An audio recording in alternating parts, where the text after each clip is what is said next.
Do you seriously believe that world wars start because of politicians or the ambitions of generals? Wake up. In 1914, the planet was driven to slaughter for the sake of what you are breathing right now. What was at stake was not a redistribution of borders, but a monopoly on the very composition of the atmosphere. The world of the early 20th century was suffocating in a resource dead end. The only source of saltpeter, Chile, had squeezed its depths to the bottom. Without these supplies, cannons turned into pieces of rusty iron, and agriculture rolled into the abyss. Global famine was set to wipe Europe off the map until Berlin found a way to literally steal resources from the void. German chemists cracked nature's code, learning to turn nitrogen from the air into gunpowder and bread. This was not just a discovery, it was a declaration of war against the entire old world order. While the British Admiralty frantically recounted the last bags of bird droppings in ports, the Kaiser's closed laboratories had already launched a conveyor belt that made Germany invulnerable to any blockade.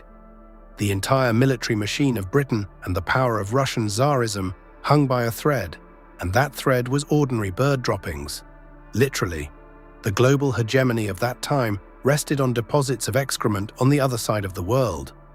By 1914, saltpeter became more valuable than gold and oil combined. Whoever controlled the Chilean shores dictated the terms of life and death.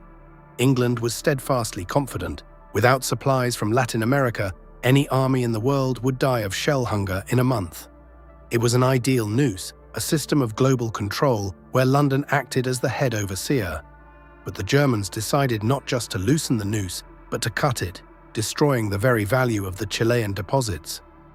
The global elites had already distributed roles in the face of the coming deficit, but they had no idea that in secret BASF bunkers, scientists had already found a way to synthesize infinity.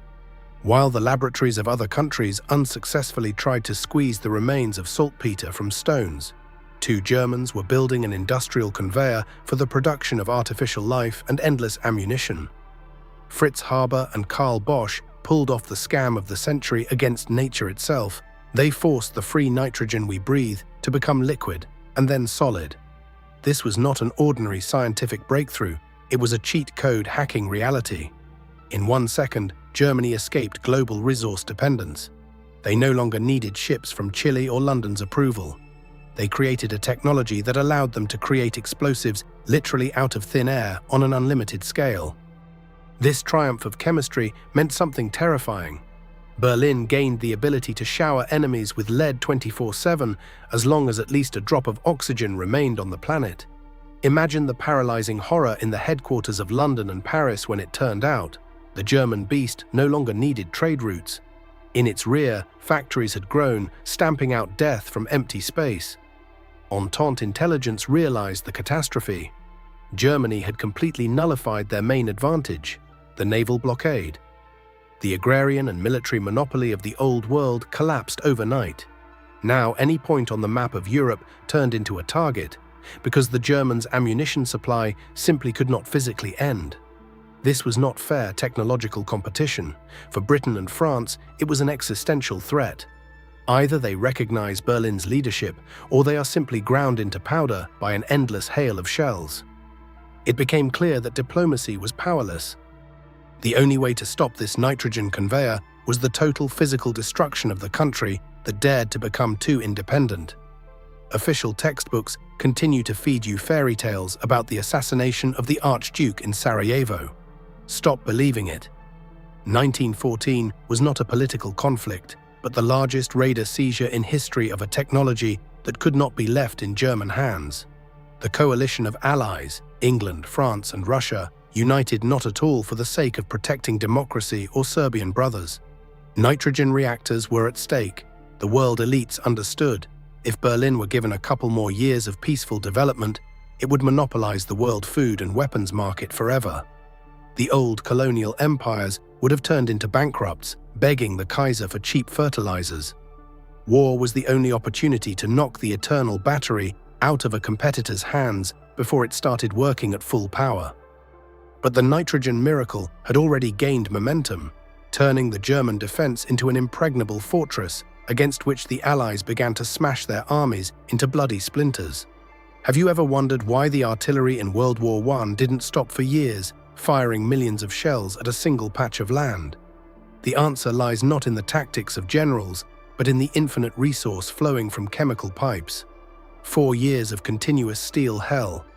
While British lords waited with bated breath for news that the Germans had finally run out of explosives, BASF plants in Ludwigshafen worked to exhaustion, ignoring reality. It was the first war in history where the laws of nature, depletion and scarcity, ceased to work. The chemical industry turned slaughter into an automated process. Nature no longer limited the scale of killing. As much air as the factories could process was as many bodies as lay in the ground on the front line.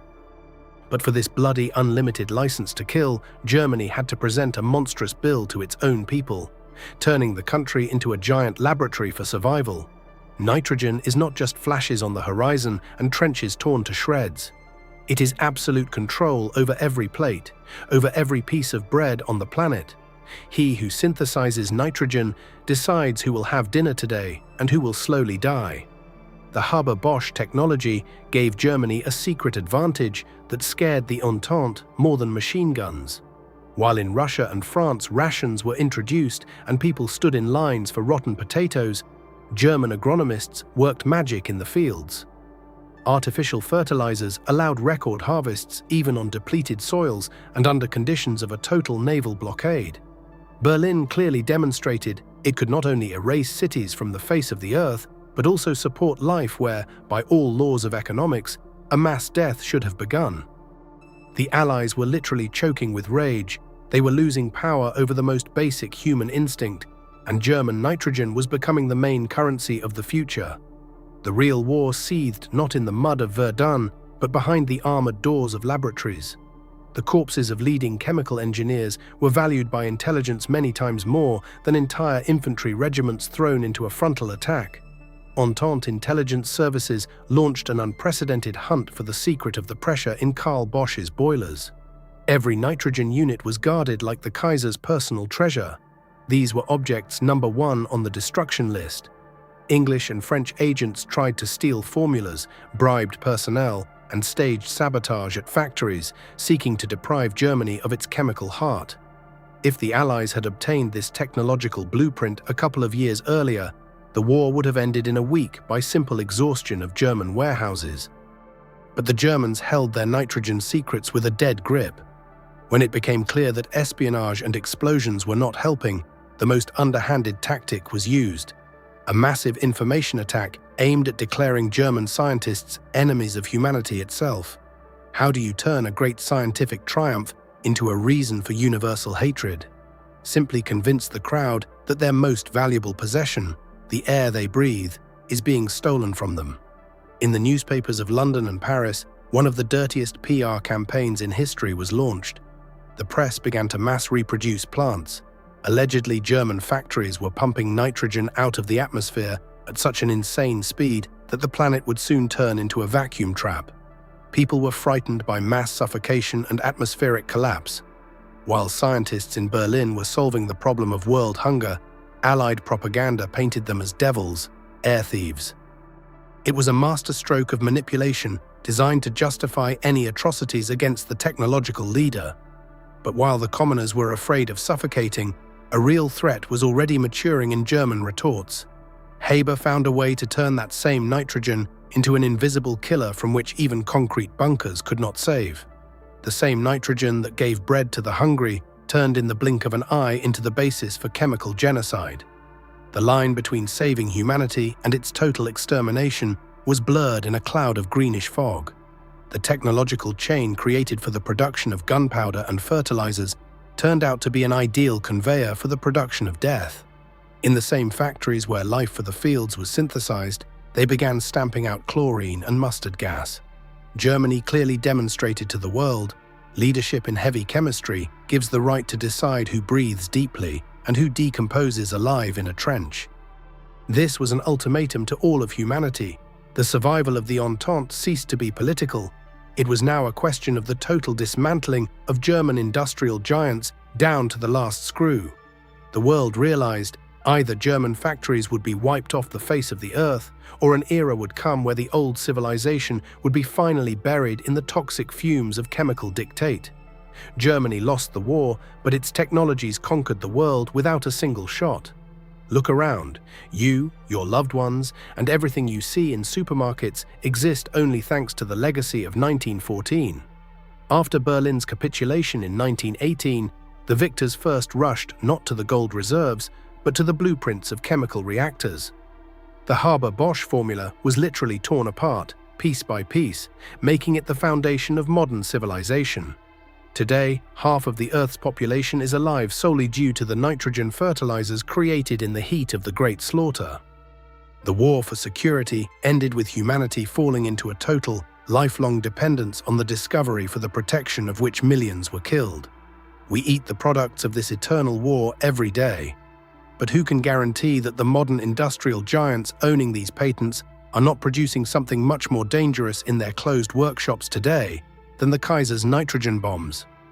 The story of 1914 is not dust on the pages of textbooks or black and white newsreel footage. It is a clear instruction of what will happen to us tomorrow when someone again decides to privatize the right to life. For decades, we have been convinced that global conflicts flare up because of democracy, oil, or religion. But look at the nitrogen crisis.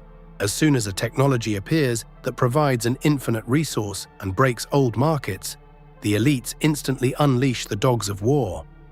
We are locked in a cycle where every loaf of bread on your table is paid for with the blood of soldiers who died for Berlin's right to own the atmosphere. Today, saltpeter has been replaced by chips, lithium, and neural networks. But the rules of the game haven't changed one iota. The world is just a chemical reaction under monstrous pressure. If you don't want to find yourself in the role of those whose air is being pumped out, once again for the sake of someone's world domination, learn to see the true causes of catastrophes. Subscribe to know which next element of the periodic table will become the pretext for resetting humanity. Until the next broadcast.